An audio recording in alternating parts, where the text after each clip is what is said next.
Achilia damu Yesu, damu Yesu, achilia damu Yesu, achilia damu Yesu kwenye haya mazingira.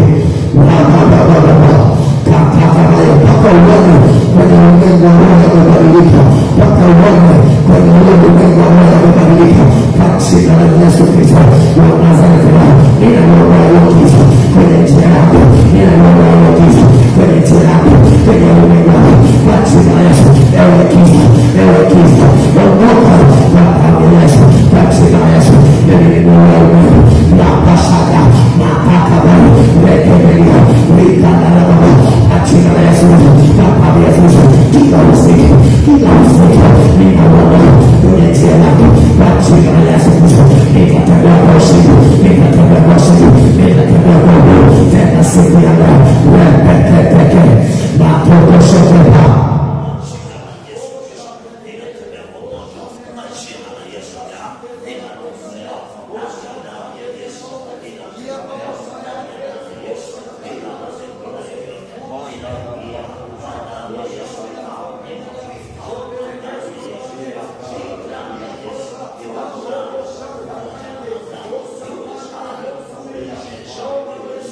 Ondoa kila vikwazo, ondoa kila vikwazo, kila vikwazo kwenye ulimwengu wa roho. Jalalabali, katakabarabi, rapapaparabi, jalakalabali, matokoshalabali, zote zilizoko kwenye ulimwengu wa roho. Kwa jina la Yesu, tunaziondoa, tunaziondoa, tunaziondoa. Baba ni wanadamu, tunategua hayo matakwa ya kibali, hayo matakwa ya kweli, yaliyotamkwa kinyume na maisha yetu, yaliyotamkwa kinyume na biashara zetu, yaliyotamkwa kinyume na biashara zetu na huduma zetu. Kwa jina la Yesu Kristo wa Nazareti, hizo silaha zilizowekwa, zilizorushwa kwenye maisha yetu, kwa damu ya Yesu Kristo tunaziteketeza, tunaziteketeza, tunaziteketeza. Kwa damu ya wanadamu, kila silaha iliyoinuka kinyume na maisha yako, kila silaha iliyoinuka kinyume na maisha yako, kwa damu ya Yesu, kwa damu ya wanadamu, tunateketeza na watu, tunateketeza na watu. Kwa jina la Yesu Kristo, kwa damu ya Yesu Kristo, kwa jina la Yesu Kristo, kila mashambulizi ya kipepo, kila mashambulizi ya kipepo, tunawakosa wao, kwa damu ya wanadamu, kwa damu ya wanadamu, kwa damu ya wanadamu, kwa damu ya wanadamu, kwa damu ya wanadamu, kwa damu ya wanadamu, kwenye siku ya leo, kwa damu ya wanadamu, kila mashambulizi ya kipepo, kwa damu ya Yesu, kwa jina la Yesu, kwa damu ya Yesu, ninaondoa, ninaondoa, ninaondoa, ninaondoa, ninaondoa hayo mashambulizi ya kipepo, kwa damu ya Yesu, ninaondoa, ninaondoa, kwa damu ya Yesu, teketea kwa watu, shaka na mtu, mataka wale, rapapapa, ketekelia, inamaya, badawe wanadu, badawe wanadu, badawe wanadu, badawe wanadu, badawe wanadu, kinazuka, liutano wangu, liwelekeza wangu, kwenye mtawa, kwenye usawa wangu, majina na Yesu, teketea kwa watu, teketea kwa watu, ewe sina kibali, ewe sina kitabu, utaoa, unafanyika kwenye maisha yako, kwa jina wangu, badawe wangu, badawe wangu, badawe wangu, badawe wangu, kwa jina la Yesu, badawe ya Yesu, shaka wangu, wepeya, ikaya wangu, rapapaka, umekeze wangu, badawe wangu.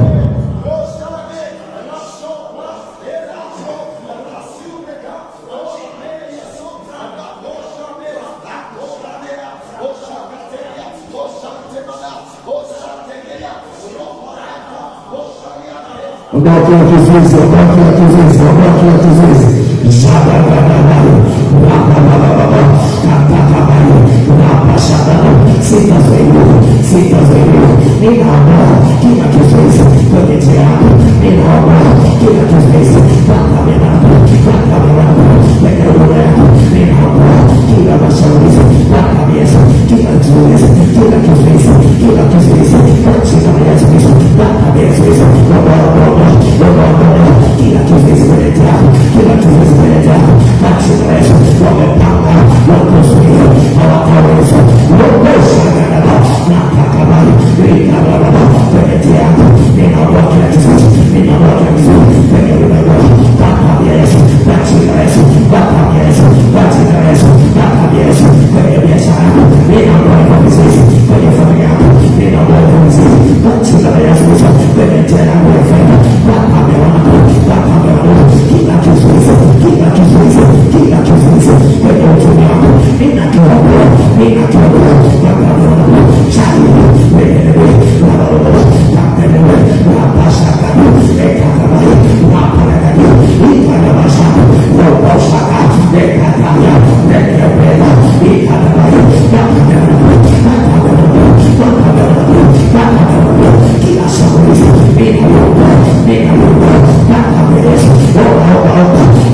Katika jina la Yesu Kristo wa Nazareti, unaweza kumshangilia Yesu tena kwa ajili ya asubuhi ya leo.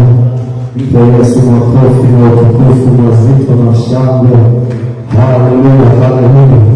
Bwana amekushindia kulingana na maneno ambayo umetamka. Bwana Yesu asifiwe.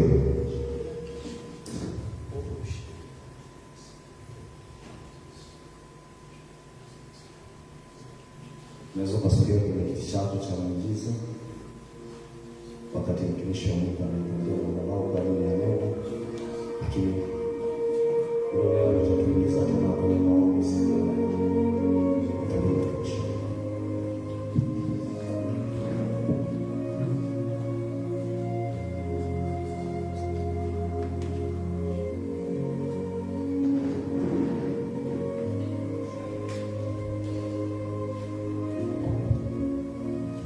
Bwana asifiwe.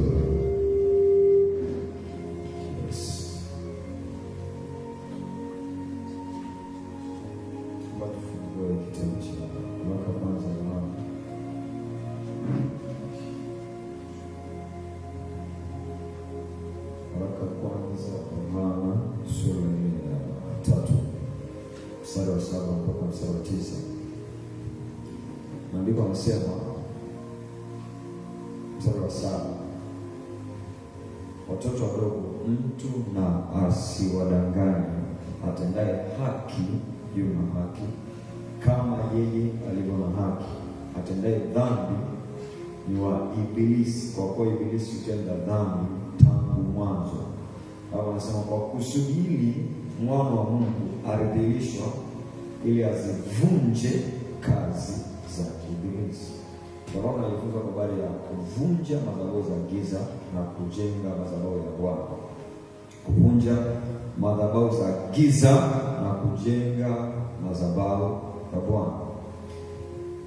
Moja ya kitu ambacho Mungu amekiachilia kupitia neno lake ni maarifa au kitu tunaita ufahamu sahihi. Maarifa au ufahamu sahihi. Sasa maarifa kwa ujumla tunaweza kusema ni maarifa sahihi juu ya jambo fulani ambalo mtu anakuwa alijua. Kwa mfano, mtu aliyetengeneza hizi mic alikuwa na ufahamu au alikuwa na maarifa sahihi kwa habari ya kutengeneza mic ili itumike ije itoe sauti. Sasa mtu asipokuwa na maarifa ya neno la Mungu, anapokuwa anaishi hapa duniani, ni vigumu sana kuoperate kwenye yale mapenzi na makusudi ya Mungu. Ndio maana lazima achukue muda kujifunza, lazima achukue muda kukaa chini, lazima achukue muda kusikiliza. Sasa nature ya sisi wanadamu, tuna nature fulani ambayo sio nzuri sana, na mimi huwa siipendi hiyo nature. Hii nature tunaita nature ya kusahau. Nawafundisha mahali nikwambia hivi, kwenye ufahamu wa mtu kuna kitu tunaita subconscious, lakini pia kuna conscious. Sasa conscious mind ni ile ambayo inakuwa inajali hapa. Kwa mfano, nikidondoka hapa, nikaanguka chini, mtu ataona kile kitukio, halafu atakikopi na kukiweka kwenye ufahamu wake. Sasa kile kitukio kinaweza kikakaa kwa muda mfupi sana, baadaye akaja akafanyaje? Akasahau. Sio ni la vizuri.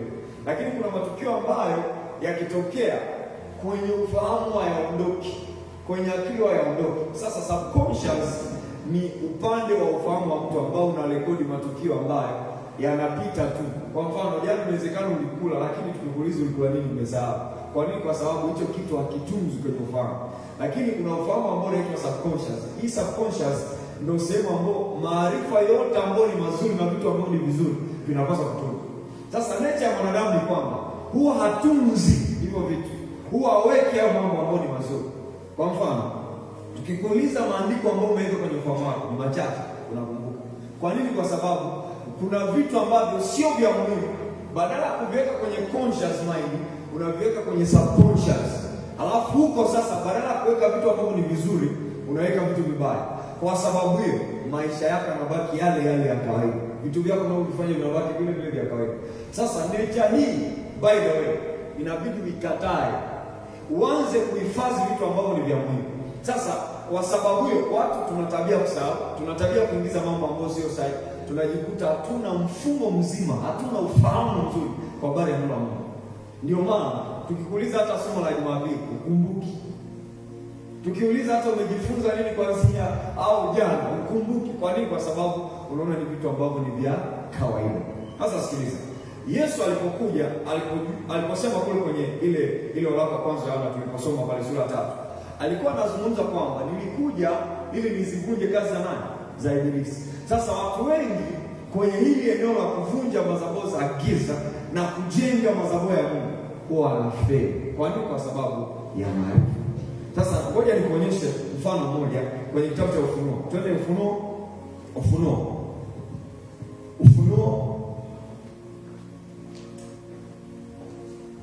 Ufunuo sura ya 2 kuanzia mstari wa 12 mpaka mstari wa 13. Ufunuo sura ya 2 mstari wa 12 mpaka mstari wa 13. Nasema hivi, na kwa malaika wa kanisa lilopo Itezi Uyole, andika haya, ndio anenaye yeye aliye huo upanga mkali wenye makali kuwili. Tunafahamu upanga ni nini, watu wa Mungu? Neno. Sema neno la Mungu ni upanga ukatao kuwili. Sasa angalia, anasema ni upanga wenye makali ukatao kuwili. Maana yake hakuwa na neno, akiwa na panga ameshikilia hivi. Na ukumbuke kushindana kwetu sisi si juu ya damu na nyama, bali ni juu ya falme na mamlaka na wakuu wa giza hili. Sasa giza sio lazima kuwe na giza.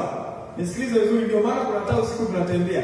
Giza maana yake ni mifumo ya utendaji kazi ambayo wewe unaweza kuwa unaona ni sawa sawa, lakini ni giza. Si unaelewa vizuri? Watu kwenda kuvua nguo, ule ni utendaji kazi wa giza. Watu kuwepo kanisani wanaonyesha maumbile yao uchi, huo ni utendaji kazi wa giza. Angali wanakuja mchana. Kwa anasema sasa, na pajua ukaapo. Si unaelewa? Na pajua ukaapo ni mahali kwenye kiti cha enzi cha Shetani. Nao walishika sana jina langu. Ni kweli unakuja kanisani, ila mahali ukaapo ni mahali pa Shetani. Ni kweli uko kanisani, ila mahali ukatipo ni mahali pa kiti cha Shetani. Hapo nasema hivi, wala hukuikana imani yangu hata katika siku za Antipa shahidi wangu mwaminifu wangu aliyoua katikati yenu. Hapo akaapo Shetani. Sasa sikiliza, inakuhitaji kitu kinaitwa spirit discernment au spiritual discernment. Inahitaji macho ya roho au uono wa roho, vitu ambavyo havionekani kwa macho ya damu na nyama, uje uvione kwa macho ya nini? Ya roho. Sasa mambo mengi unaweza ukapangwa. Nisikilize, siku moja nilicheka sana, nilikuwa naangalia clip fulani, ni bibi ameolewa, lakini ubibi amepaka makeup. Alipokuja kunao uso hivi, jamaa akakimbia akasema sioni. Kwa nini? Kwa sababu amepaka makeup ikamleta akawa bibi, alafu imetokea amekuwa mzee. Baada ya kutoa makeup akasema sikuwa naona. Kwa nini? Kwa sababu ndipo ilipo kwenye mambo ya giza pia. Mambo ya giza yanapendeza, ni mazuri. Ukiona huwezi kuona hilo giza. Sasa huyu anaambiwa kwamba mahali ukapo ni mahali pa kiti cha enzi cha Shetani. Sasa hakupata maarifa, hakupata maono. Na moja kati ya kitu ambacho kinatia nuru kwenye macho yako ni neno la Mungu. Amen. Kitu kinachotia nuru kwenye macho yako ni neno la Mungu. Hili limejitosheleza kukuonyesha mahali ambapo Shetani anakaa. Limejitosheleza kukuonyesha ni nani ambaye anaweza akakupinga kwenye maisha yako. Sasa angalia anachosema. Anasema alikuwa anakaa mahali pa kiti cha enzi cha Shetani, lakini kwenye kukaa kwake hapo kwenye mahali pa kiti cha Shetani alikuwa ajui nini cha kufanya, na mwisho wa siku akafa. Sasa akafa. Maana kuna watu ambao wamefia kwenye madhabahu. Jana niliandika kwenye status, nikaandika kwa habari ya kijana mmoja ambaye alikuwa ni kijana wangu kule Mwanza. Alikuwa anapenda kualikwa kila madhabahu anaingia, kila kanisa anaingia, kila mahali anaingia. Amefika ameingia kanisa fulani anahubiri mbele ya madhabahu. Nguvu si kazi na mshia, akaanguka chini. Nikamwambia, sikiliza, ulimwengu wote unaoona, wengi wamejifanya kuwa mfano wa malaika lakini mashetani. Wengi wamejifanya kuwa ni watoto wa Mungu lakini mashetani, kwa kigezo cha kujenga madhabahu. Na wamefanya hivyo ili wawafike watu wasione. Nielewa vizuri. Wawafike watu wasione. Kwa hiyo unaweza ukakuta ni kanisa zuri, unaweza ukapita mahali pazuri kabisa, lakini kumbe ndipo akapana shetani. Nikamwambia usije kwenda mahali ambapo sijakupa ruhusa mimi. Na kutokea hapo at least alibadilika. Sasa nisikilize. Inakuhitaji akili ya roho. Inakuhitaji akili ya mbinguni. Inakuhitaji akili ya Mungu ndani yako ili uvunje hizo madhabahu za giza. Ili uweze kukaa kinyume na hizo madhabahu za giza. Na nikwambie tu, kuna namna ambavyo ulimwengu wa roho unafanya kazi. Kuna namna ambavyo ulimwengu wa roho unafanya kazi.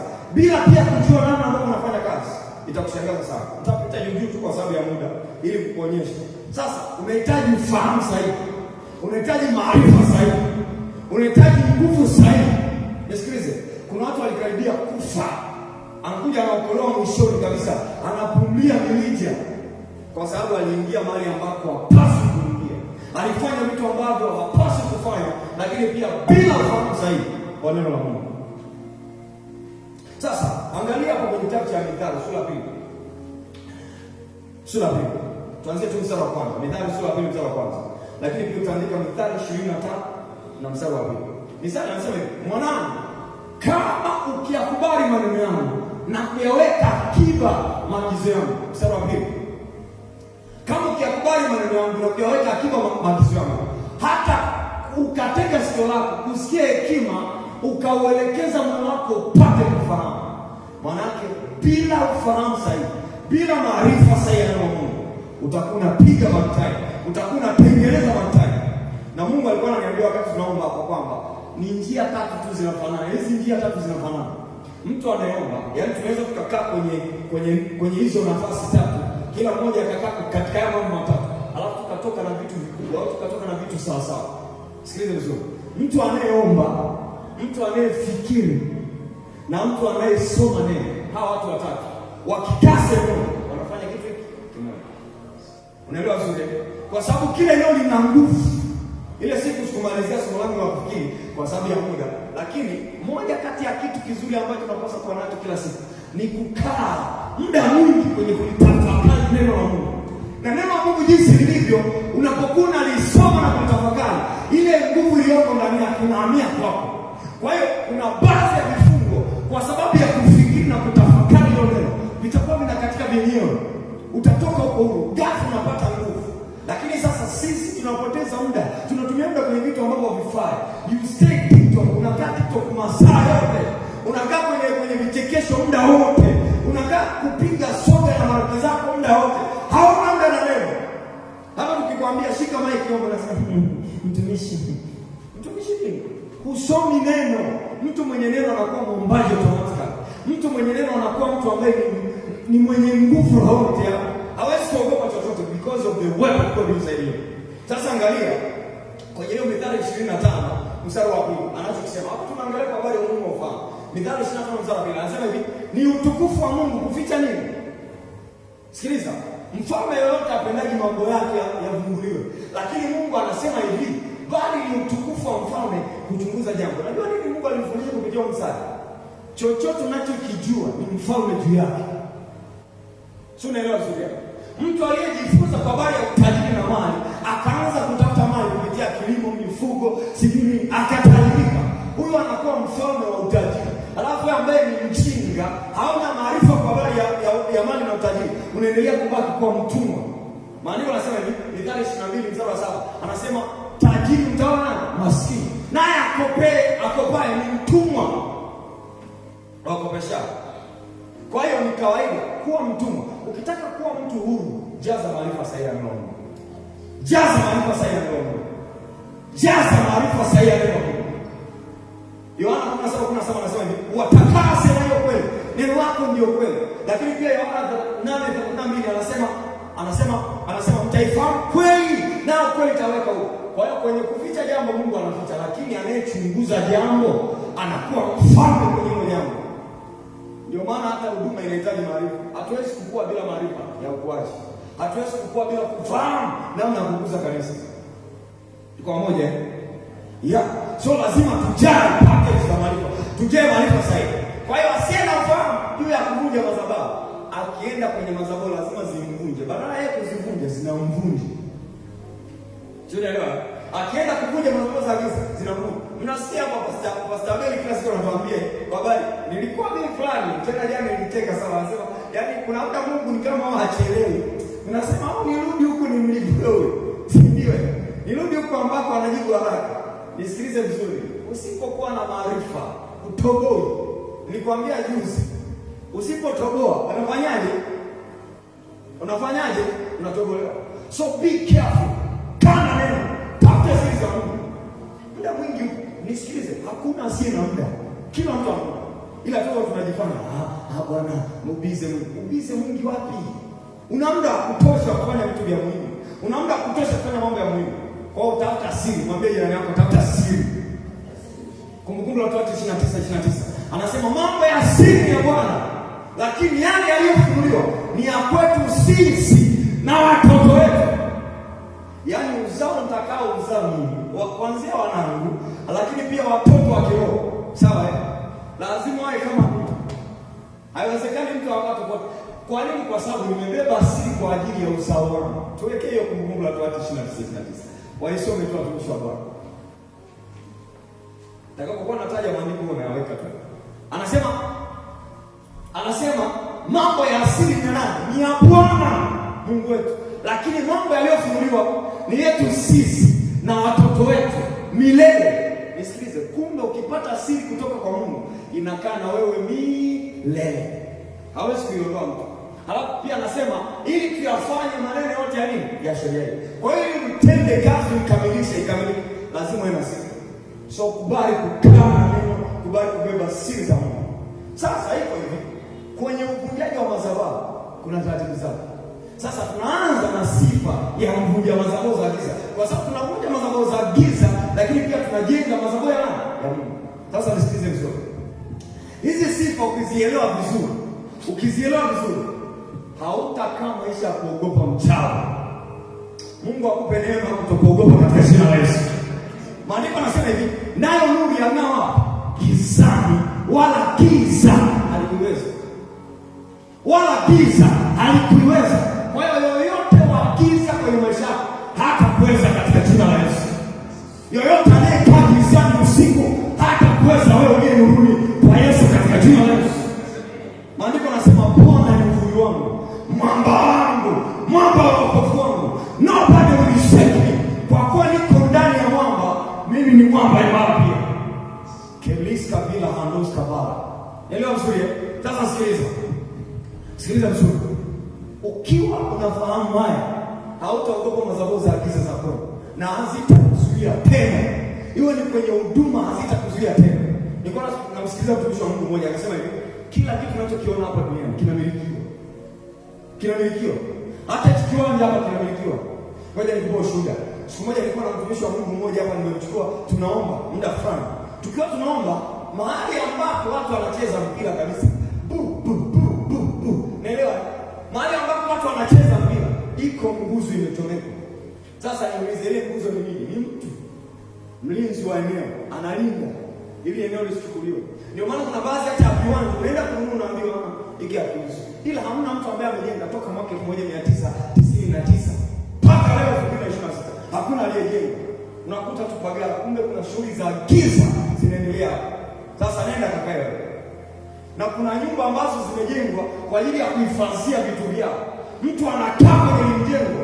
Ukienda kukaa mtu mwingine, utaona kuchapa fimbo usiku. Nashangaa, nini kiwa unachapa? Kwa nini? Kwa sababu anafuga vidude vile ndani. Mekaa nyumba moja Mwanza huko, ilikuwa na madhabahu ya giza. Mpaka ikoma leo ndio panakuwa huko. Toka nimebomoa ile giza, watu wanakaa. Mpaka leo hajaikuama. Na huyo mtu anafanya kazi wapi? Yuko Iraq sasa hivi anafanya kazi huko. Iraq. Ile familia yake iko Mwanza. Ndio vizuri. Sasa, maandiko yanasema hivi, ulimwengu wote na viumbe vyote vinasubiria kufunuliwa kwa wana wa Mungu. Sasa wana wa Mungu wengi ni waoga. Wanaogopa. Yaani sisi tukisema asuka hapa mchawi hapa. Boom chini ya mtu. Basta. Hivi vitini unaona vilivyopanga vitasambaratishwa. Kwa nini? Fear, woga, hawajiamini. Sikiliza vizuri. Ukielewa, kwa sababu kila kitu kimeshikiliwa, hakuna ambacho kitazuiwa kuja kwenye mikono yako. Hakuna mahali ambapo utakuwa kimefungwa. Hakuna mahali ambapo utakaa ukafungwa kabisa, hakuna. Kama ni fedha utamiliki, kama ni uchumi utamiliki. Kwa nini? Kwa sababu huku kuna nguvu zaidi. Amen. Sasa sifa ya kwanza, sifa za mtu ambaye anakosa kuja mtoto. Sifa za kwanza. Sifa ya kwanza, moyo mkuu. Mwambie jirani yako moyo mkuu. Ulifikiri nakwambia ubaye Elise? Wewe. Sikiliza vizuri. Siwezi kukwambia ubaye Elise. Moyo mkuu, sema moyo mkuu. Sasa moyo mkuu ni moyo unaotunza siri. Mwambie siri. Mwambie jirani yako siri. Mwambie siri. Sasa hizi siri sio za ufalme wa giza, ni siri za ufalme wa Mungu. Muulize jirani yako, una siri za ufalme wa Mungu wewe? Sasa kuna vitu ambavyo Mungu akiamua kufunulia, anakufunulia wewe peke yako. Nimekutana na message asubuhi, mzee ameniambia ujiandae kufundisha. Akasema, "Tafundisha nini sasa?" Nimekuja hapa niko naomba Mungu, nilipokuja na tuku mbili pale. Nikasikia madhabahu, nikasema hapa tayari. Sasa sikiliza vizuri. Moyo mkuu ni moyo unaotunza siri za ufalme wa Mungu. Moyo mkuu ni moyo wenye ujasiri. Tuko pamoja? Moyo mkuu ni moyo usio na hofu. Moyo usio na hofu. Moyo usio na hofu. Moyo mkuu ni moyo ambao ni hodari, wenye hodari. Moyo ni hodari. Huo ndio moyo mkuu. Wafalme wa kwanza sura ya 29 anasema hivi, Bwana akampa nani? Sulemani moyo mkuu. Akampa Sulemani moyo mkuu. Sasa kuna watu ambao Mungu amemwambia kitu jana, leo amekisema, alafu akikupaswa kusema popote. Ndio maana kuna baadhi ya makanisa yanavunjikaga kabisa.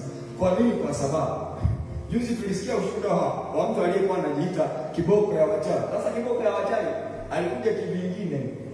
Sio lazima. Alikuja kivingine. Hakuwa na Mungu ndani yake. Alichokuwa anafanya hakuwa na moyo mkuu sometimes. Inawezekana alianza vizuri kama mtumishi wa Mungu, lakini giza likaanza kumtumia. Lilipoanza kumtumia giza, ule moyo mkuu ndani yake ukafanya kuondoka. Lakini sifa nyingine ya moyo mkuu ni moyo wenye hekima za Mungu. Moyo ambao umebeba hekima za Mungu. Umebeba hekima za Mungu. Hata namna ya kuhudumia watu, umebeba hekima ya Mungu. Sikiliza, mahali ambako kuna madhabahu. Na nikwambie tu, nikupe siri. Hata hali zuri kanyaga, inawezekana unaenda barabarani. Ina vimazababu kidogo. Vimazababu kidogo. Sasa unaviona vimazababu hivyo. Kwa nini? Kwa sababu vimewekwa na watu. Sasa bila kuwa na moyo mkuu sometimes, unaweza kusema kuanzia leo sitembei. Hivi unajua kuna mtu mmoja ambaye alisema hivi, kuanzia leo situmii simu, hizi simu ni mafrimaso. Mpaka leo. Kwa maana yake kama alipewa siri kwa habari ya simu na akaambiwa utumie hivyo hivyo pamoja na mambo yaliyopo kwenye simu, inabidi uende. Alikosa nini? Kuna baadhi ya vitu Mungu anavidondosha ambapo inabidi utembee nazo wewe. Kwa hiyo hii Wafalme wa kwanza 29, Mungu alimpa Sulemani moyo mkuu. Ndio maana katika wafalme wote kwenye Biblia ambao walitembea kwenye amani, mmoja wapo alikuwa Sulemani. Sulemani hakupita mahali ambapo ni pagumu. Mungu akampa Sulemani moyo wenye hekima na akili nyingi sana, na moyo mkuu kama mchanga ulioko kwake. Moyo mkuu kama mchanga ulioko kwake. Sasa bila kuwa na moyo mkuu utakata tamaa. Bila kuwa na moyo mkuu utaishia njiani. Kwa nini? Kwa sababu hivi vitu vya ufalme wa Mungu vinahitaji watu wababe. Mwambie jirani yako kuwa mbabe. Lazima uwe mbabe, lazima uwe na moyo mgumu, lazima uwe na moyo mkuu unaotunza siri za Mungu.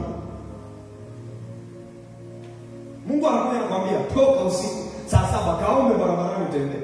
Unasema baba uwachawi wako baba. Wewe hauna moyo mkuu. Maana yake umjui Mungu. Ubebi siri za Mungu. Na hizo sio tu kama za kutunza siri, ni kuzibeba uwe nazo. Huyu Ayubu kuna mahali anazungumza kwenye Ayubu 29 mstari wa kwanza hadi wa 4, tuwekee hivi. Anasema hivi, wakati wa ujana wangu nilipokuwa napita katika mafuta ya siagi na fikiri. Anasema nilikuwa nikipata siri za Bwana. Ngoja tuanze mstari wa kwanza. Kisha Ayubu akaendelea na mithali yake ya kusema, twende, light ningekuwa kama nilivyokuwa katika miezi ya kale, kama katika siku hizo za Mungu aliponilinda. Tuendelee. Hapo taa yake iliponimulikia juu yangu kichwani, nami nitembea gizani kwa njia ya mwanga wake, kama nilivyokuwa katika siku zangu za kukomaa. Hapo siri ya Mungu ilipokuwa hemani mwangu. Kwa hiyo wewe unapaswa uwe na siri. Kama ni madhabahu, lazima ibebe nini? Siri. Lazima ibebe nini? Siri. Kuna siri gani ambayo unaijua kwa habari ya madhabahu? Kuna vitu gani ambavyo unavijua kwa habari ya kutembea navyo katika madhabahu? Lazima ujue. Lazima upewe na Mungu. Na sasa hizi siri hatuzipati kokote, tunazipata kwa nani? Kwa Mungu. Sasa kuna watu ambao ni wavivu kukaa kwenye kwa Mungu. Mungu hawezi kumpa mtu anayetembea anayezunguka barabara. No, never. Unless wewe roho mpaka ukiwa unatembea. Unless wewe na nuru ukiwa unatembea, lakini ukiwa unatembea alafu unawaza vitu vya ajabu, Mungu hawezi kukupa siri. Mwambie Mungu, nipe siri. Mwambie tena, nipe siri. Akupe siri. Sasa huu moyo mkuu utazibeba hizo siri za Mungu, halafu utatembea. Hii ni sifa ya kwanza kubwa sana. Kwa nini? Watu wenye vimioyo vidogo vidogo. Usielewe, vimioyo vidogo vidogo. Akikuta kwa mfano nilikuwa nakwambia vita za huduma hizi tano: mchungaji, mwinjilisti, mwalimu, nabii, alafu na mtume. Hizi tano hizi. Wewe unachunga kanisa lakini unaambiwa unazini na mshirika wako. Alafu ujambo. Kama una moyo mkuu, unaweza kukaa hapo kwenye kiti? Hauwezi kukaa. Unakimbia, unasema hapana. Haya, unalea watoto kama ambao tulikuwa tunapewa shuhuda hapa. Unalea mtoto anakuja anakuibia simu zako zote za gharama zaidi ya milioni ngapi, halafu anasema njoo tena mwanangu, bila moyo mkuu. Ndio maana hata kwenye malezi tu ya kundi kama hili lazima usiwe na fimbo ambayo ukichapa watu wanakimbia. Siku moja nilikuwa namsikia rafiki yangu mmoja akasema hivi, alikuwa anachunga mbuzi. Wakati alikuwa anachunga mbuzi, mbuzi akimletea vurugu anapiga, miguu inavunjika. Aise, kama unachunga kundi litakuwa hiyo, haiwezi kukua. Utaishia kula nyama kila siku. Mimi nimefuga kuku. Mungu alinipa zoezi la kufuga kuku na kuchunga kanisa. Wakati ambao nimepambana sana, akanipa siku. Wakati nafuga wale kuku, siku moja nimekasika, nilipata sio hasira za watu. Sina moyo mkuu. Siku mbili, kama kuku naika bandani unatoka. Nikasema sawa, subiri. Nikachukua fimbo. Ile nachapa ile kumbe ile fimbo ilikuwa imechongoka. Nikashangaa nimechoma shingoni hapa hapo ikatokea huko. Akaniambia umeua mshirika wangu. Nikasema sio mshirika. Wao ni kuku Mungu. Tupo kwenye darasa. Unafuga kuku ila angalia unafuga kanisani pia. Nikasema Mungu nisamehe. Ila hasira mwambie ile yako hasira. Hasara. Kwa akafa kuku. Sasa anakuja mtu ni mzuri tu, mtu wa Mungu amepewa upako. Halafu neno linapita moja unamlalua. Hautakuja kuona watu nyuma yake. Unaweza kuwa tunapokea watu wazuri, kama hatuna moyo mkuu. Moyo mkuu hawezi kukaa. Tapiga matime every time. You will mark time every time. Mwaka wa kwanza unapita. Wa pili unapita. Kanisa liko. Kwa nini? Kwa sababu moyo. Mwambie ni yako moyo mkuu. Sasa hii ni sifa kuvunja madhabahu, lakini tunajenga madhabahu ya Bwana. Amen. Sifa hii lazima wewe mtulie jana na Mungu. Hiyo ndio sifa hii. Mtulie jana na Mungu. Sasa watu tuna kawaida moja, tunazoeleaga maandiko, tunazoeleaga mafundisho. Nisikilize vizuri. Neno la Mungu unalosikia hata kama nikija nikakwambia, sometimes kujifunza kama historia na jiografia. So ndio pointi zinafanana nage. Environment pollution, sijui nini. Sasa tunasema hivi, si neno la Mungu tu. Sikiliza Ufunuo sasa kwa habari ya neno la Mungu kwenye sifa za mtu anayepaswa kuvunja madhabahu wewe. Sikiliza vizuri. Usipokuwa na neno la wakati. Sawa Watu mnaomsikilizaga Mwalimu Kasega anapoenda semina kokote atasema nimekuja na neno la wakati. Asipokufundisha hilo neno, akafundisha kitu kingine, maana kila ambacho mbingu zilikuwa zimekusudia kukiachilia hamtapokea. Hivyo hivyo pia kwenye madhabahu, unapotoka kwenda kuvunja, lazima uwe na neno la kusimamia. Lazima uwe na neno kutoka kwa Bwana. Lazima ujue namna ya kufanya. Sasa Yoshua sura ya kwanza mstari wa 8. Maandiko yanasema hivi, kitabu hiki cha Torati kisiondoke wapi? Kinywani mwako. Uyatafakari maneno yake usiku na mchana. Ndivyo utakapostawi na kufanikiwa katika kuendelea kwako. ndipo utakapofanikisha njia zako zote, na kisha ndipo utakapostawi sana.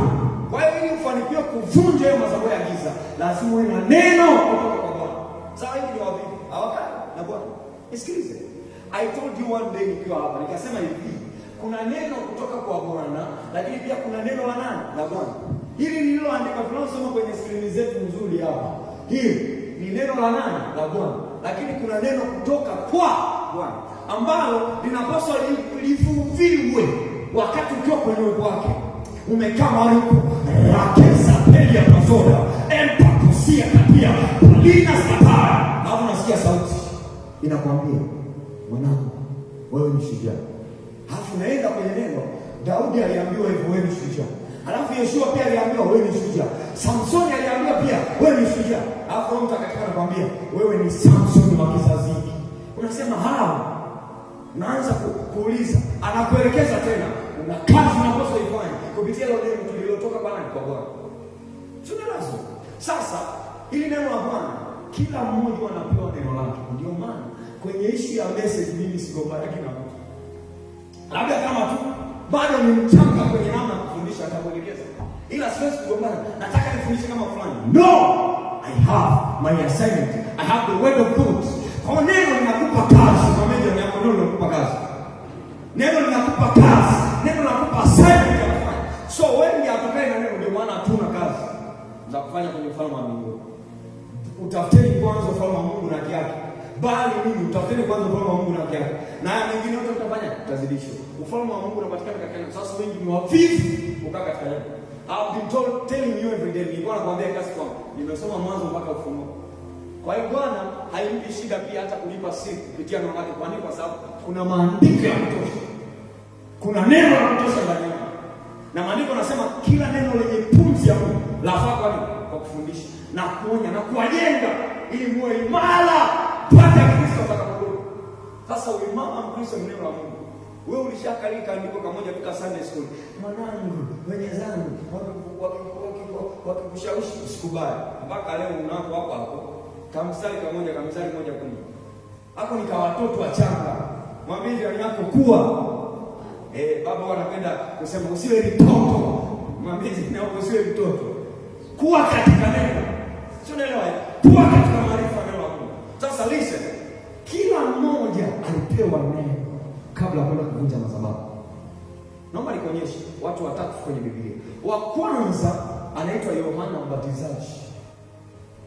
Huyo Yohana Mbatizaji tunamuona anapewa neno sawa sawa na neno ambalo alipewa Ezekiel wakati ule akiwa ameitwa.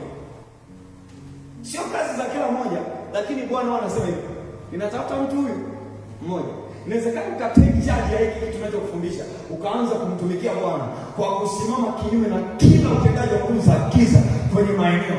Hivi unajua kwamba kuna mtu akisimama akiomba usiku mmoja tu, uyole yote na mapepo yake na majini yake hayafanyi kazi.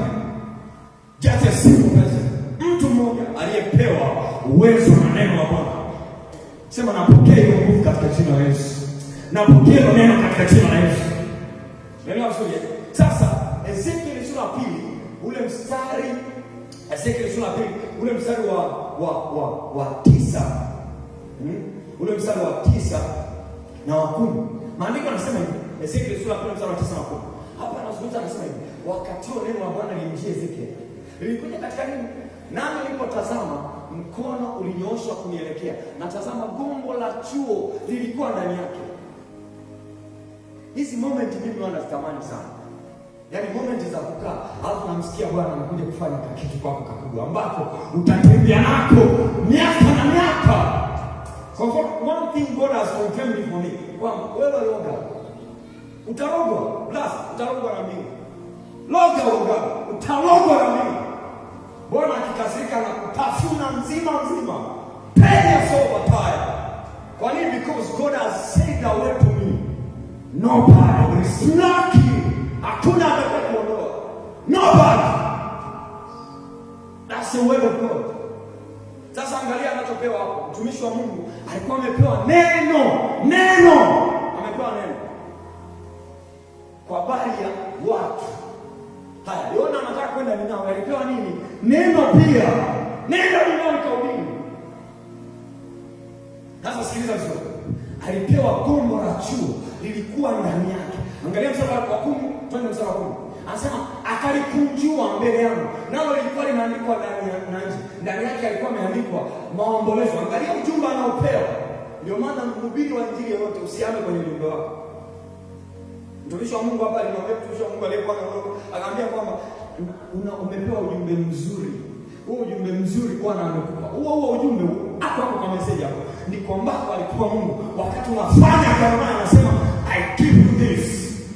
Na hiyo ndio inakuwa upanga. Inakuwa ni mshale. Ukisema inakuwa. Ukikata inakuwa. Sasa mtu anakuja hapa anasema leo ambia hapa pokea hapa bila hata mambo mengi. Anaenda anaolewa. Nilo nzuri ukipata neno kwa sababu Mungu amekupa. Lakini ukianza kujitafuta kwingine na wale ambao umepewa unapoteza. Kwa alikuwa maombolezo, sema maombolezo. Tukimleta Ezekiel ya kuhubiri sasa hivi hapo watu wanalia. Ndio maana kuna mwingine akisimama hapa akianza tu kuongea watu wanalia. Nini? Maombolezo, sema maombolezo. Alafu alikuwa na nini? Na vilio. Watu walikuwa nalia wakati wakisikia message ya mtu anaitwa Ezekiel. Na wengine walisikia ole sasa ndio hii. Anakuambia usije ukaroga tena. Ukirudia unasafirisha. Sio leo vizuri. Anasema wewe mchawi ulioko Itesi, usiroge tena. Alafu ukiroga tena unasafirisha. Kwa nini amepewa ole? Manake neno lake ni neno la Bwana. Matamko yake ni matamko ya Bwana. Sauti yake ni sauti ya Bwana. Unapaswa kuitii. Usipoitii umeenda na maji. Sasa huyu mtu anafananishwa na Yohana Mbatizaji. Yohana yule aliyependwa na Yesu. Alipewa na yeye message kama hiyo. Sasa twende kwenye sura ya 3 mstari wa kwanza hadi wa 5. Uone watu kaangalia Ufunuo pia. Angalia hapa nasema hivi. Akalikunjua ile sura ya 2 mstari wa kwanza. Sura ya 3 mstari wa kwanza. Akaniambia mwanadamu, kula uonacho. Na ukumbuke Biblia ilipoandikwa eti na vipengele lilikuwa ni karatasi refu. Hilo walikuja wale wanatheolojia na watu wachambuzi wakagawanya. Kwa hiyo sura ya 3 ni mwendelezo wa sura ya 2. Akaniambia mwanadamu, kula uonacho. Mwambie jirani yako kula neno. Hatusomi neno peke yake, tunapaswa kula nini? Neno. Mwambie kula neno. Kwa hiyo neno alilikula. Alafu anasema kula uonacho. Kula gombo hili. Kisha enenda ukasema na wana hizo. Kwa hiyo uruhusiwi kwenda kuambia watu ujumbe kama hujapewa ujumbe. Uruhusiwi kwenda kusema maneno kwa watu kama hujapewa. Subiri upewe. Baki mpaka usikie sauti ya Mungu anakuambia. Leso vino handeli ya zavara. Leko franos kata. So alipewa huo ujumbe ndio ujumbe ambao alipewa Yohana. Sasa twende kwa Yohana. Twende kwa Yohana sura ya Ufunuo wa Yohana by the way. Ufunuo wa Yohana sura ya 10 mstari wa 9. Unakutana maneno haya. Manake Yohana na Ezekiel nani alitangulia watumishi wa Bwana? Naomba nisikie sauti zenu basi. Tunashirikiana kwenye darasa. Nani alitangulia kati ya Ezekiel na Yohana? Sasa nikwambie hakuna mtu ambaye anayetumika sasa hivi eti ni kitu kipya. Ndio maana mhubiri anasema hakuna jipya chini ya jua. Kwa hata wewe ni kopi ya watu waliopita huko. Kwa sababu shetani ni yule ila version ni tofauti. Ila lazima upewe maarifa. Enendeni mkaulize katika njia za Bwana. Njia za Bwana. Wazee wenu walitumia nini? Kwa ukienda ukaulize. Hapa tunamwona ni Yohana, lakini anapewa na yeye nini? Gombo. Angalia maandiko yanasema. Nikamwendea malaika yule, nikamwambia kwamba anipe kile kitabu kidogo. Akaniambia, kitwae kile nacho kitakutia uchungu tumboni mwako, bali katika kinywa chako kitakuwa kitamu kama asali. Sasa ukiona hapa Ezekiel pia kwenye ile sura 3 mstari wa kwanza mpaka 5 ameeleza alipokula tumbo lilikuwa lina uchungu. Mdomoni ni kitamu ila tumbo ni uchungu. Sasa uchungu wa neno maana yake ni hizi kazi unazopewa. Nilikuwa shule siku moja hapo natoka naenda kufanya maombi kumalizia mzunguko wangu. Nililia sana kwa sababu nilikuwa nikichungulia hivi. Lezi vina kavalada. Naona mambo mazito. Ambia God, help me. Neno nzuri. Sasa neno ni la Mungu. Nafikiri kwa mfano mmoja tu wa Ezekiel na Yohana natosha. Tafuta neno. Nikikwambia Isaya kabla alikuwa anakaa katikati ya watu wenye midomo michafu, Bwana akaweka kaa moto. Ulimi wako ukawa moto. Kaa moto. Hilo ndio lilikuwa neno la Bwana. Alafu alipopewa hii akawa sharpshooter. Na pili kali kwenye Biblia. Sio kama ni kali kuliko wengine, assignment yake inamtambulisha. Alikuwa anaona mpaka wakati Yesu atazaliwa, miaka kadhaa mbele. Prophet of God, a prophet of God who received the word from the Lord. Prophet ambaye alipokea neno kutoka kwa Bwana. Neno, mwambie nako neno. Kaa subiri neno. Unataka kuanza biashara, subiri neno. Unataka kwenda kuvunja kitu, subiri neno la Bwana likwambia. Are we together? Kwa kina Isaya, kina Yeremia. Yeremia alipewa issue moja, kuvunja, kubomoa, alafu na kupanda na kujenga. Hilo ndio lilikuwa neno. Yeremia 1 kwa sababu 4 mpaka 10 pale. Neno la Bwana ikamjia Yeremia, kabla sijakumba nalikujua, nalikutakasa wewe nabii wa mataifa. Hapa kumwambia nimeweka ndani yako uwezo wa kuvunja, kubomoa, kuharibu na kujenga na kupanda. Kwa ukimwaga cha shetani hakikisha unapanda jamaa cha Mungu. Ukibomoa cha shetani hakikisha unajenga cha Mungu. So madhabahu ya Mungu lazima ijengwe. Sema amen. Madhabahu ya Mungu lazima ijengwe. Amen. Na kwa sababu shetani anashindwa muda wote, lazima ashindwe. Lekofratosa, lazima afanyaje? Ashindwe. Hebu sema kwa sauti, ashindwe. Ashindwe.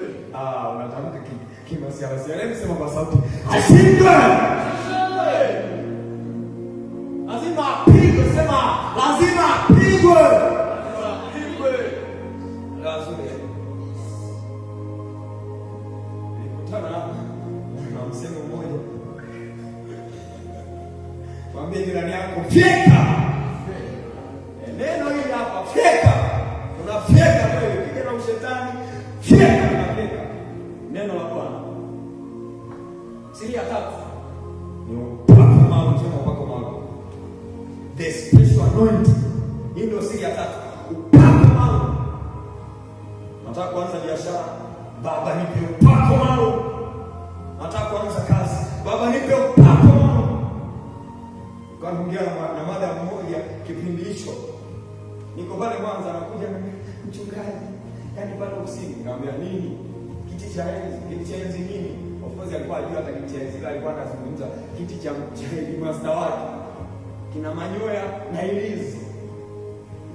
Maana jamaa, kwenye kwa nisikize, nitakufundisha siku moja hapa somo limeitwa jinsi ulimwengu wa roho unapofanya nini? Unapofanya kazi. Hapa tuko nuru, lakini kuna mwingine yuko gizani, ila yuko katikati hapo. Sio leo zile. Ndio maana kwenye yale mikutano yale ya mzee Gwajima, akitaka njoo anafanyaje? Of course tumefanya mazoezi mengi hapa. Tumeita watu waliofungwa wanakuja. Yaani mtu anakuja bila sababu. Nilikuwa napita hapo nasikia au ndio msukule wenyewe sasa. Msukule ndio tembea.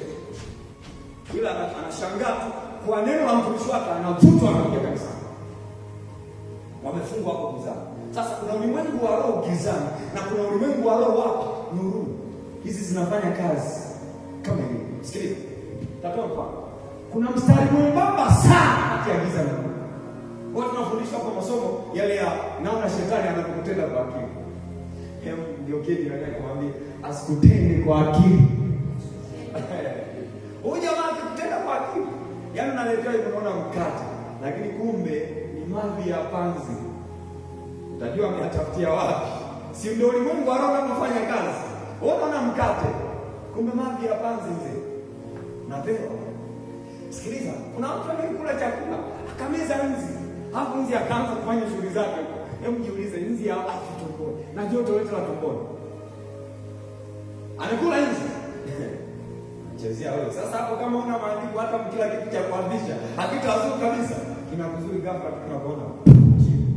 Nenda na maji. Ulimwengu wa roho unafanya kazi. Mwambie jirani yako, ulimwengu wa roho unafanya kazi. Sasa bila upako, bila nguvu za Mungu. Ngoja nikufundisha mambo matatu hapo kwa sababu yako mbele sana. Ila naomba niwaweke hapo kwenye point. Kuna vitu kama vitano au kama sio vitano sisi. Kuna viumbe vyenye uhai na visivyokuwa na uhai. Mfano miti, ng'ombe, punda. Vyote vinaweza vikatumika na shetani, lakini pia vinaweza vikatumika na Mungu. Yuko master aliyeviumba vyote. Ila vyote vinaweza vikatumika. Hiyo ni poto ya wachawi. Nilikuwa napita mtaa mmoja hapa, sikwambii wapi, usije ukasema watu wa sehemu fulani ni wachawi. Nilipokuwa napita, nikawa nasikia vitoto vinalia bwana. Wow! Samii, yeye mna kiburi.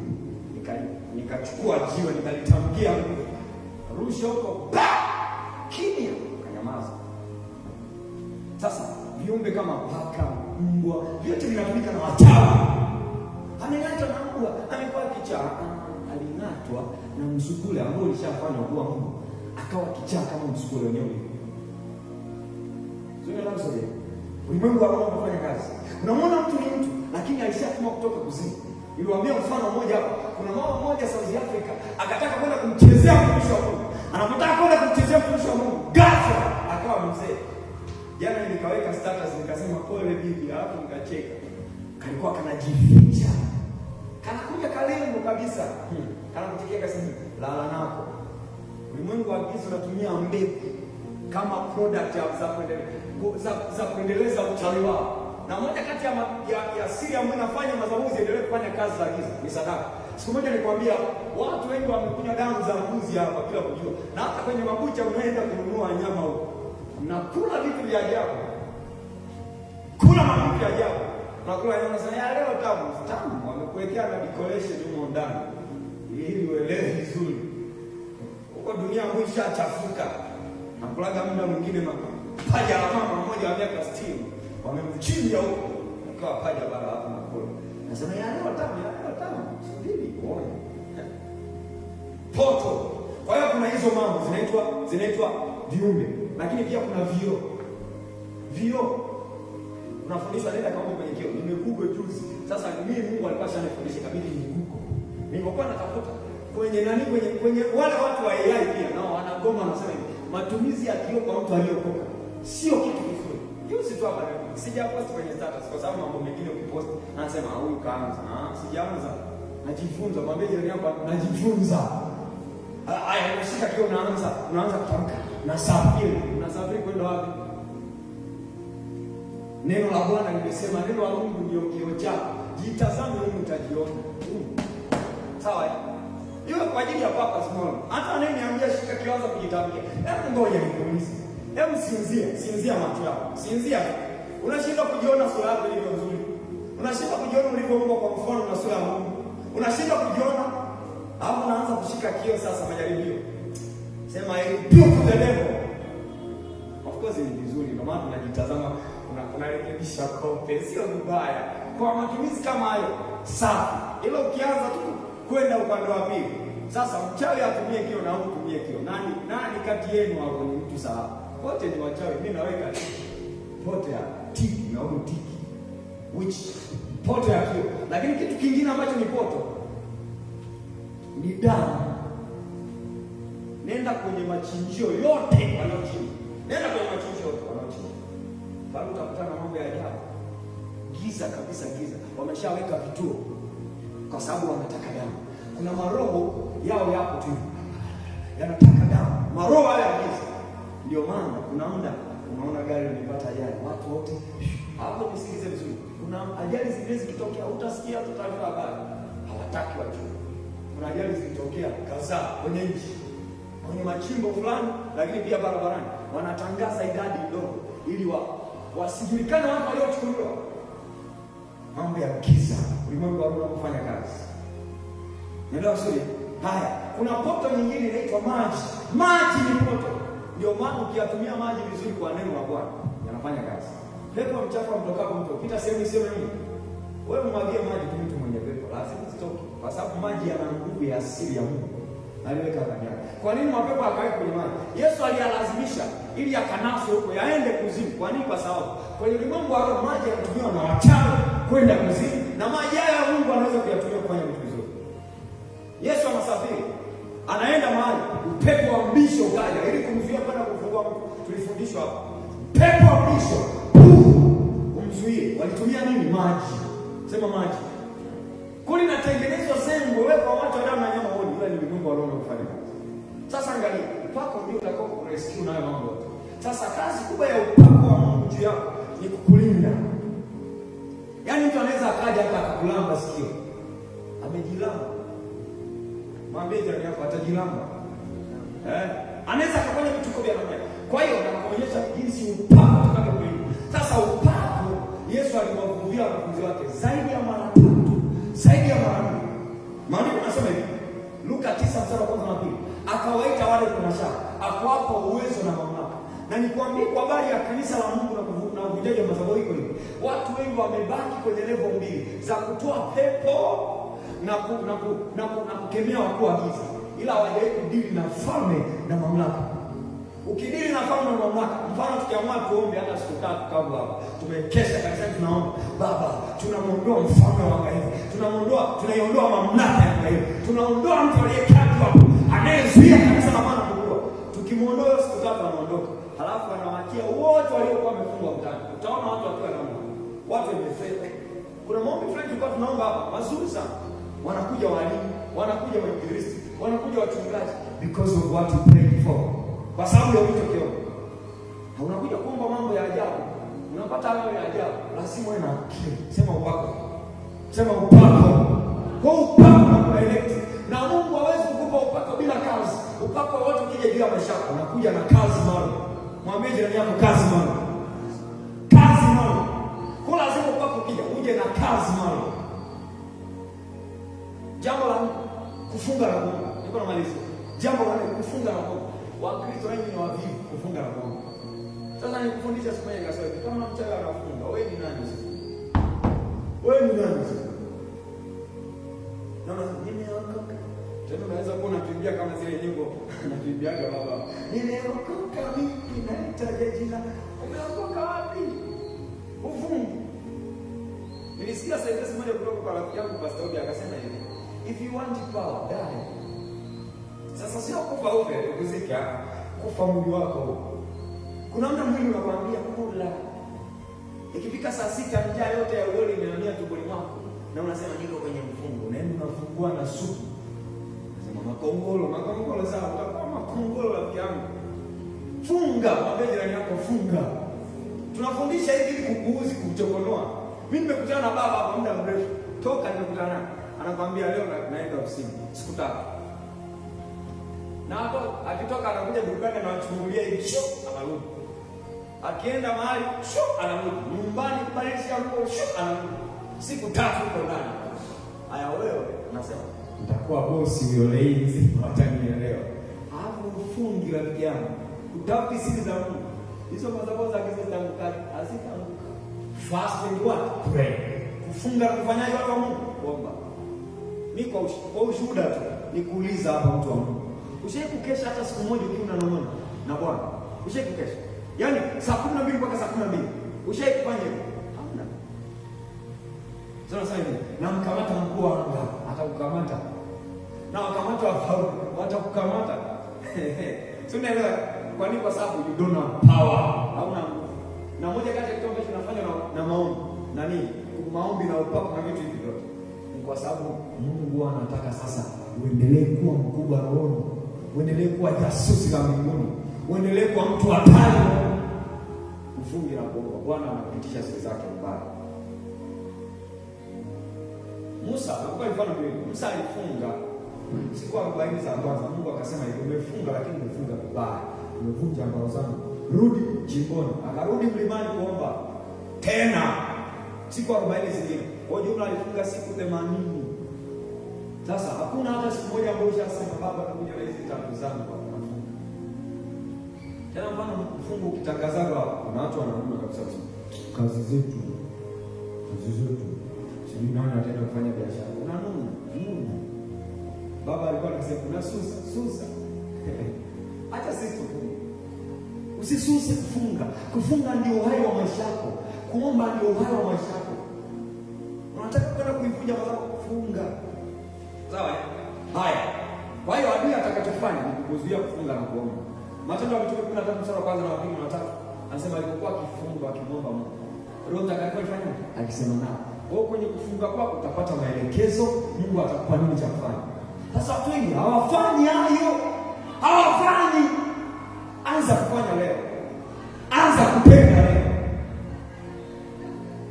Kianza kufanya leo utaona mkono wa Bwana. Utaona Mungu anakutumia kwa kama. Nisikilize, kuna baba mmoja aliyekuja. Ngoja nikuonyeshe namna shetani alivyoona trick. Alikuja Mwanza. Mfanya biashara mkubwa tu. Huyu ni mfanya biashara mbaya. Mimi nimefahamiana naye baada ya kufika Mwanza.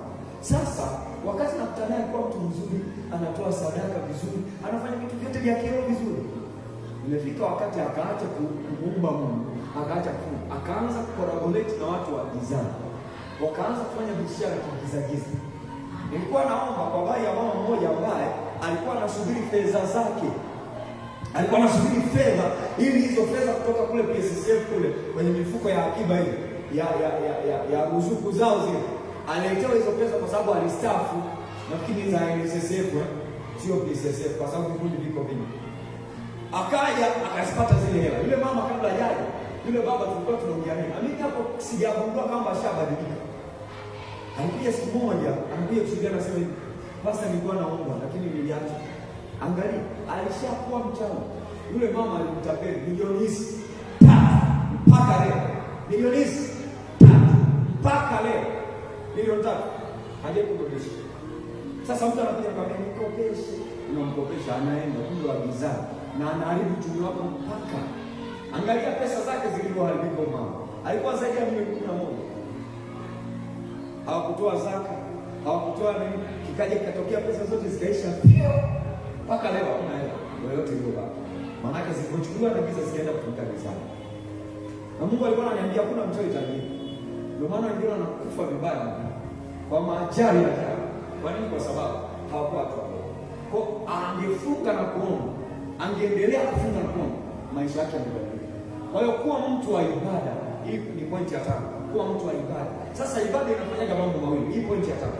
Ibada inafanyaga mambo mawili. Cha kwanza, kwa inakutengenezea ushirika na Mungu. Cha kwanza, hiyo ibada. Lakini cha pili, ibada kwa inakutengenezea ushirika na Roho Mtakatifu. Njia ya mtu mwenye haki kama nuru ing'aayo mchana kizidi kung'aa. Ni kama nuru ing'aayo kizidi kung'aa hata mchana kamilifu. Mithali 4, niweke tu hiyo. Mithali 4:18. Njia mwenye haki kama nuru ing'aayo kizidi kung'aa hata mchana kamilifu. Sasa anaposema hivyo, upasi kuishia njiani. Ndio maana tunapaswa kuona utukufu wa Mungu ukiongezeka. Bali njia ya mwenye haki ni kama nuru ing'aayo ikizidi kung'aa hata mchana kamilifu. Kwa hiyo unapaswa kung'aa, unapaswa kuendelea mbele kwa sababu ya nuru ambayo iko kwenye maisha yako. So hili jambo watu wengi walifanya. Kwa sababu wana mix. Na ukikutana mtu ambaye ni mix, yaani mbegu iliyoharibika, imechanganywa hiyo mbegu. Leo kwa Mungu yupo, kesho kwa waganga yupo. Kwenye dawa yupo, kwa Mungu yupo. Huyo mtu hawezi kufanikiwa hata siku moja. Hata kama akipata kufanikiwa, atakuja kuondoka vibaya. Kwa sababu Mungu, shetani kawaida yake ni kumkopesha mtu. Ndio maana hela za shetani Yesu alizikata, akasema nisichukue hata kumi. Anguka umesujudi, sikusujudi kwa sababu utanianguka. Sikiliza, shetani anakwambia lete mbuzi, unapeleka mbuzi, unachinja mama wako. Lete ng'ombe, unachinja mtoto wako wa kwanza, kwa sababu sadaka yake ili aende inabidi chinjwe ng'ombe. Mwingine ni uzinzi na bibinti, ndio sadaka yake kwa faraka. Sasa Yesu alikataa huo mtego wa kukopesha. Shetani haje kumsaidia mtu yule bwana anakopesha ili ujue baadaye. Na malipo yake mguu katwe, macho yatobolewe,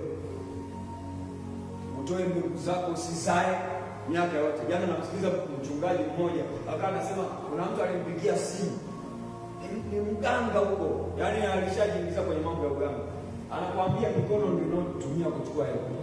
Tukiwa tunaomba hapa na usiku unapita huko watu wanaoga barabarani usiku, mambo ya ajabu. Sema ushirika na Bwana. Sasa hizi ni sifa za mtu ambaye anapaswa kuvunja madhabahu. Taongea mambo 5 kwa kuyataja tu. Haya mambo 5 ndio kanuni sasa za kuvunja. Cha kwanza lazima ujue mzizi. Sema mzizi. Ukitaka kuvunja uzinzi kwenye mji, lazima ujue siri inayofanya watu wazini ni nini. Kama kuna roho ya uzinzi, shughulikia roho ya uzinzi. Kama ni umaskini, kuna mitambo ukipita, yaani vinyumba vibaya, ila kuna mazao zinazokamata. Manake watu wa eneo hilo wameshachukuliwa utajiri wao na mafanikio yao, wamebakisha tu kuwa maskini. Ngoja ukikaa hapa utezi, ukiangalia hivi kuna nyumba nzuri nzuri zinajengwa, kuna mitaa fulani na nyumba nzuri nzuri huko ndo wamejenga Juliet nini, lakini mitaa fulani yaani utakuta hata umeme hamna. Watoto ni wale wanakula wanatembea hivi na kitumbo vilibatumbo, yani ameshika biwali vidogo, hali vizuri, chini sakafu vumbi. Mungu akutumbia maisha ila ni madhabahu, mizizi ya umaskini kwa kivunja mitaa inabadilika. Lakini kitu cha pili, lazima ujenge sasa. Kanuni ya kwanza imesema lazima ujue mizizi ya hizo roho zinazofanya kazi. Kitu cha pili, lazima utii sauti ya Mungu. Mungu akikwambia kaombe, wewe utaenda kuomba. Bwana, sikia hapo mlikuwa mnaomba lakini mkaacha. Pray. Mwambie anakuomba. Kwa kama Mungu amekupa maelekezo ya kuomba, omba. Kama amekupa maelekezo ya kufunga, funga. Kama amekupa maelekezo ya kusoma neno, soma neno. Kama amekupa maelekezo ya kusoma kitabu, soma kitabu. Naelewa sasa. Hapa sasa huwa kuna kazi ya Mungu inahitaji mtu awe na utii na ule moyo mkuu tuliousema kule. Kuna maelekezo mengine ni magumu. Mimi nachukuaga watu Mungu akinielekeza. Unachukua hapa, nimechukua tumishi wa Mungu kwa sababu tukaenda mahali fulani. Kwenye ile alikuja mtu wa ajabu, nikashangaa nikasema, "Wewe umetokea." Ndio mtu sasa amekuja na hatujui ni nani. Ghafla pia nikamwona maelekezo, sema maelekezo. Maelekezo, sema maelekezo. Lazima utii maelekezo ya Mungu. Hilo ni jambo la pili. La tatu, lazima ubomoe madhabahu. Nisikilize. Makanisa mengi ambayo yanapambana kukua, yanapambana kufika mbali. Tukawa tunajifunza kwa habari ya mtazamo, si ndio? Nikwambie, kuna mtu anapitia kanisa la mabati, tena ambia kwenye baridi. Unaona hapa vilivyowekwa vioo vizuri nini? Hatupati baridi. Kakae kwenye bati. Utasema mtumishi wa Mungu ana upako, ila hema aliyojenga sikae. Haya, angalia. Unapotaka kujenga madhabahu ya Mungu, lazima ubomoe madhabahu ya giza kwanza. Watu wengi wanajenga madhabahu ya Mungu, jua madhabahu ya giza. Alafu watu wanaanza sasa kupingana hapo. Hii mifumo miwili inaanza kupingana. Nilikwambia shida ya kule juu kwenye kiti cha ufalme kule juu. Nikwambia ni madhabahu mbili zinapingana. Kuna mtu mwingine ni wa Mungu, mwingine sio wa Mungu, wa shetani. Wanapinganaga kila siku. Wakitaka kafara huko wanachukua mambo ya giza. Angalia. Unapobomoa madhabahu sasa lazima ujenge madhabahu ya Mungu. Ukibomoa madhabahu kaiacha bila kujenga. Si aliambiwa Yeremia, jenga, bomoa, jenga. Ukibomoa kaacha kujenga, watu watakuja watafanyaje? Watajenga tena. Ndio maana kwa neno la mtumishi Yoshua kwenye kitabu cha Yoshua ile 6:26 alivunja madhabahu ya Yeriko, alafu akaweka na neno la kuto kujenga. Na akasema hivi, atakaye kuja kujenga. Sasa mimi nikibomoa na sisemi tena kuja kujenga. Na ruhusu madhabahu ya Mungu ifanyaje? Ijenge. Sio madhabahu ya giza ijenge. So watu hawapendi kitu kama hiyo. Bomoa jenga. Hiyo kanuni ya kujenga. Ya tano, lazima mtu wa kutamka matamko. Achilia matamko. Nilipata kiwanja kule Mwanza ambapo kanisa liko mpaka sasa hivi linaendelea la Bwana. Kwa kukitamkia. Kile kiwanja sasa kilikuwa kinatumia na watu wa giza. Ilikuwaje? Pale walikuwa wanafanyia uzinzi. Hizo ndio roho zinazotawala maeneo. Walikuwa watu wanajisaidia matakataka ya kutosha. Na nikupe siri moja tu. Ukikuta eneo chafu lote chafu. Ila sasa hivi uwe makini pia kwa sababu kuna wachawi ni wasafi. Zamani ndio walikuwa wachafu. Ila sasa hivi kuna wachawi ni wasafi kabisa. Ukikuta eneo chafu liko London, unajua kabisa hii madhabahu. Kwenye miti makubwa, mtu akikwambia kata wote usipate. Anajua ukikata unawakata. Kisa sema kisa. Kwa lazima uachilie matamko. Yale matamko ndio yanakuwa na wafunga. Hapa tumetoka kusemesha pesa, tumetoka kusemesha hiyo madhabahu. Sasa mtu anaingia kwa Baba, nakushukuru kwanza kwa nyumba nzuri. Madhabahu za giza sikia wewe. Nakupasua. Unakupasua utakazuliwa. Sema nakupasua. Yaani ukiwa na ujasiri na kuangusha Babeli, mji mkuu wa giza, na kuangusha kwa jina la Yesu. Isikize. Kale kama zamani kulikuwa na jengo watu wa Babeli kwenye sura ya 11. Waliimagine hapo hata kujenga. Unajua Mungu alikuja kubomoa kwa nini? Kwa sababu yale alikuwa ni machawi Babeli. Mababeli yale alikuwa ni machawi. Yangeanza kwenda yaani walijua tu atafika mbinguni. Na muda mwingine kwenda mbinguni kiroho pia. Yaani mtu mchawi, sikiliza, shetani kwa nini alifukuzwa mbinguni? Wangesema atumsamee tu hata leta kuja usini mbinguni. Wewe kwani kuna wachawi kanisani? Wapo. Nilikuwa namsikiliza mtumishi wa Mungu jana akawa anafundisha anasema hivi. Yaani mimi maombi yangu kwa wachawi kwa Mungu wa huo. Kwa sababu mchawi anataka tabia ya kubadilika. Anataka tabia kwa tena ni wakukania makini. Anaweza akaja akasema nimetubu mimi leo, nimeacha. Mpe wiki 3 anarudi tena anarudi na moto. Mtumishi wa Mungu alisema hivi. Ukitaka kufanya kazi na adui, kazi yoyote fanya na adui kwa sababu adui hakuna mjua. Ila wewe anasema hivi, mimi sio mwizi, ndio mwizi huyo. Yuda alikuwa anambusu Yesu, Yesu nakupenda. Kumbe ndani anasema hivi, chinja, katakata vichwa huyo. Hatutaki kumuona ila anakubusu adui. Adui ambaye ametuficha. Kwa ajili ya matamko ili kuzuia. La mwisho kabisa alikuwa na imani. Be a man of faith. Ukisema unaamini umekuwa. Simama kwa miguu yako. Naomba achilia damu ya Yesu, lakini pia haribu kila sadaka zilizowahi kutolewa kwenye hizo madhabahu. Baba, katika jina la Yesu Kristo. Baba, katika jina la Yesu Kristo. Baba, katika jina la Yesu Kristo. Hizo madhabahu za giza tunazipaswa kwa jina la Yesu. Hao wakuu wa giza tunawaangusha kwa jina la Yesu. Hizo falme mamlaka tunaziangusha kwa jina la Yesu. Rakekakapa. Nena tu kwa lugha kwa dakika chache. Nena tu kwa lugha, nena kwa lugha, nena kwa lugha, nena kwa lugha. Pale sofa tenda bora. Makatakatakataka. Rakakakakakapilia. Zuri ya komba liga leo. In the mighty name of Jesus. Hakuna ambaye hapendi kufanikiwa. Hizo madhabahu zilikuwa zikizuia uchumi wako, zikiiba nyota yako, zikiiba uchumi wako, zikiiba bibi yako, ili watumie wako kusafiri mahali ambapo unataka. Tatana kuja. Paswa hizo madhabahu ziangushe. Haribu makafara yao, haribu sadaka zao. Hizo damu za watu, damu za mbuzi, damu za kondoo. Iko damu ya Yesu inaonena mema juu ya hizo madhabahu. Tunazifeka, tunaziangusha, tunaziharibu. Rapekopakapa, rakatakataka, rekepepeleskapa, empaliza zori pelepena. Katika jina la Yesu Kristo, hatutafungwa na hizo madhabahu. Mbea haitafungwa na madhabahu za giza. Uyona haitafungwa na madhabahu za giza. Ipese haitafungwa na madhabahu za giza. Kwa jina la Yesu Kristo na kwa nguvu za Roho Mtakatifu, aikalia toba, aikalia panasa, aikalia panosa, felisi kanovalia, ampa lake kepela, ampa lakataya. Wengine ni kwenye ukoo wenu, ndio maana mmekuwa hamfikii malengo ambayo mnajiwekea. Wengine ni kwenye familia zenu, ndio maana mmefungwa, mnaishi kama watumwa.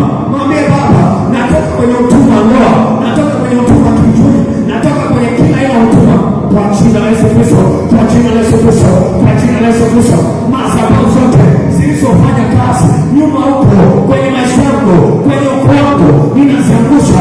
Madhabahu zote za giza zilizofanya kazi juu ya maisha yangu, naziangusha.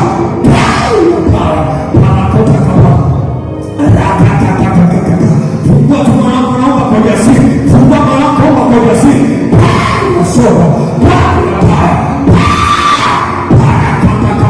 Unguruma kama simba.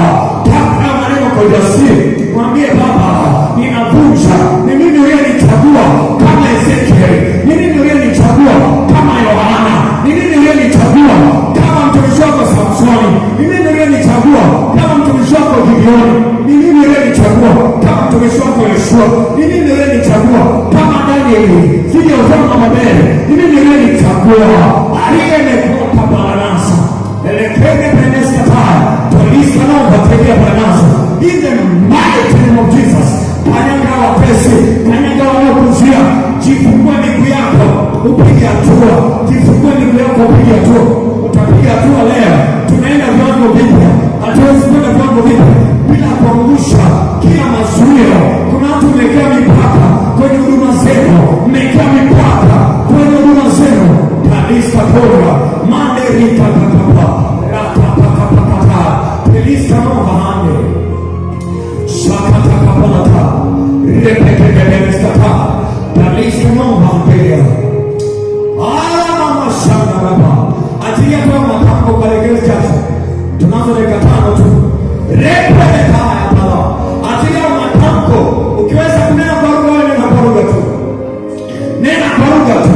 Atia matamko. Tunazuia kila siku. Kuna watu wanakesha na roga. Kuna watu wanakesha wanafanya uchawi kwa ajili yao. Kuna watu wanaweka giza juu ya maisha. Kataa hilo giza. Kataa huo upepo. Kataa hilo giza kwenye ufahamu wako. Kuna watu wanakutenda kwa akili kwa sababu wamekupulizia pumzi zao. Kwa sababu wamekusemea maneno yao. Kataa. Usikatoba. Uwepo wa Bwana ndio ambao utakufunika. Jitamkie uwepo wa Bwana. Mwambie Baba, mimi ni mtoto wako. Nifunike kwa uwepo wako. nifunike kwa nguvu zako, nifunike kwa nguvu zako, nifunike kwa uwepo wako. Mwambie Baba, nifunike. Alime na usafiri ya baraza like peneke palataya. Baba, itesi na madhabahu yangu na ng'ombe haitafungwa na nguvu za giza, haitafungwa na uchawi, haitafungwa na madhabahu za giza. Haya maneno yaliyokuwa kitambo ili kurudisha nyuma kazi yako haitafungwa. Ninatamka kama kwani wako, hakuna atakayesimama juu ya kazi yako kuiharibu tena. Hakuna atakayesimama juu ya madhabahu kuiharibu tena. Kila mifumo inaharibiwa, kila mifumo ya giza inaharibiwa, kila mifumo ya giza inaharibiwa. Ninakuja, ninaharibu na kujenga madhabahu yako tena. Shaka kapala haya kaya sofa nikapaya lakini sabane benenda karapapa polisi miwa maisha yako ya uchumi yanafunguliwa, maisha yako ya ndoa yanafunguliwa. Wale ambao wamesema nitakatumika kuolewa ili uendelee kufanya uzinzi, haujui nyuma yako, haujui nguvu yako nyuma yao uzinzi unaofanya. Hata kama utasema hawanioni, ila ni giza limekufunika ili uendelee kuzini na mwanaume wao mwingine, ili uendelee kufanya uzinzi na wanaume. Kataa hiyo giza kwenye maisha yako, kataa hiyo giza kwenye maisha yako. Hautazini tena, hautaanguka kwenye uzinzi tena, maana uzinzi ni moja kati ya njia ambayo inatumiwa na shetani ili kuangusha na kunyonya nguvu zako. Shakatakaba rapapapapapa kaisepega parina sabara kapata rekepeleza panuza periza palania. Kuna watu walifunikwa kwenye viungu, maisha yao yakafunikwa. Kuna watu walifunikwa kwenye viguu, maisha yao yakafunikwa. Kuna watu walifungwa kwenye vyumba, walifungwa kwenye hizo chupa, tunazipasua kwa jina la Yesu. Kuna watu walikutazamisha vioo vyao, uliingia gesto ukatazama kioo, kumbe ni madhabahu zao, kumbe ni poto zao. Wakachukua nyota yako, wakachukua sura yako, kwa sababu ulikuwa na nguvu ambayo ilikuwa inakulinda. Ndio maana umekuwa kiungo wakati wote. Kile unachoanzisha kinakufa, hautakufa tena, havitakufa tena. Wewe utajiri wako hautakufa. Nyang'anya hizo mali ambazo umezichukua, nyang'anya wewe utajiri ambao umechukua. Inawezekana ulichukua utajiri wako ili wewe wafanikiwe na kusahau. Kataa, mwambie Baba, narejesha utajiri wangu, narejesha mali zangu, narejesha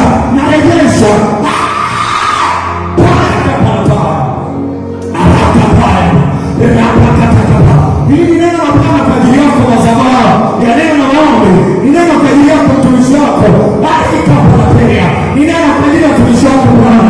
Watoe, ninapiga magoti na kupigia magoti Bwana, ili watoe watoto wako, ili ulitoe kanisa lako, ili ufungue kanisa lako.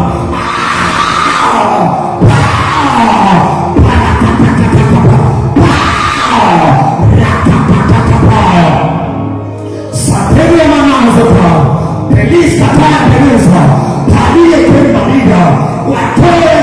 Watoe kina mama, watoe mabinti walioangushwa kwenye uzinzi, wakapata vitu ambavyo viliaibu maisha yao.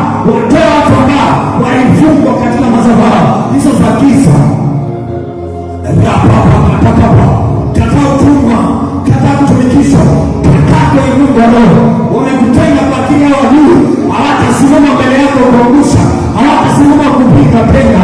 Neno la Mungu nasema nimekuwa mlango mpana mbele yako, ambao adui wamenipiga kwa vikali, wamenipiga muda mrefu.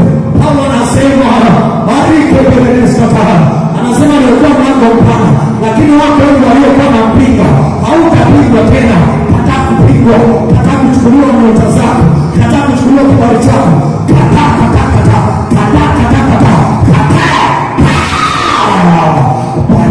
palie na Bwana panaza pakatia kuangalia. Bwana ataanza kukupa maelekezo ya namna ya kujitoa. Bwana ataanza kukupa maelekezo ya namna ya kuvunja maagano ya giza uliyojiwekea mwenyewe, ulipeleka kwa waganga, ulipeleka kwa wachawi, ulipeleka kwa wale wazee, wakamtakia maneno, wakasema utajiri kwa kafara na umeruhusu mambo kutokea kwenye maisha yako bila kujua. Palie telema na karama baba karama jitamkie sasa kustawi, jitamkie kufanikiwa, jitamkie kupiga kura, jitamkie kwenda mbele. Hautaziliwa. Baba, nafanikiwa kwenye huduma, nafanikiwa Mbeya kihuduma, nafanikiwa Mbeya kiuchumi, nafanikiwa Mbeya kiuchumi na fedha, nafanikiwa. Hawatanitumia tena, hawatakutumia tena. Mifumo iliyowekwa na giza kwenye mitaa yote Mbeya, kwenye wilaya